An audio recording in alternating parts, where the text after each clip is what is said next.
Toutes les églises de la Principauté ont sonné le glas, suivies par les sirènes à 11 h précisément pour une minute de silence.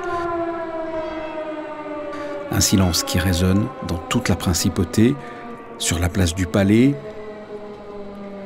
devant le parvis du ministère d'État en présence de sa femme, des membres de sa famille, des conseillers de gouvernement, de Monseigneur David et plus largement d'employés de la fonction publique sortis sous une pluie battante pour lui rendre un dernier hommage. Une minute de silence respectée également dans l'ensemble des établissements scolaires de la Principauté. Une chapelle ardente accompagnée d'un registre de condoléances a été installée dans la chapelle de la Miséricorde, place de la Mairie.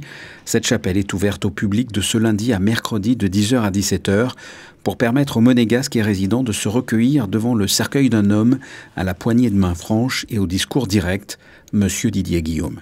C'est important pour la reconnaissance que cette personne, tout le soutien que cette personne a apporté à la Principauté.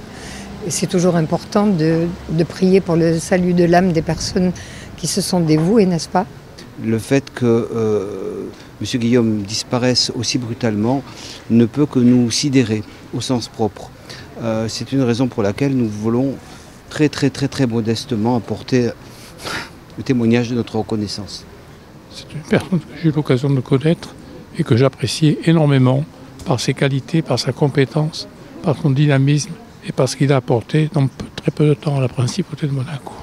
On se connaissait d'avant, des rallyes historiques, et dès qu'il est arrivé en Principauté, on s'est retrouvés, je dirais, et là vraiment c'est un gros manque d'avoir perdu une personne de cette qualité, et le connaissant d'avant, je savais ce qu'il pouvait faire pour Monaco. Sachez qu'une journée de deuil national sera observée en Principauté le jour des obsèques du ministre d'État. Obsèques qui seront célébrées en la cathédrale jeudi à 11 h.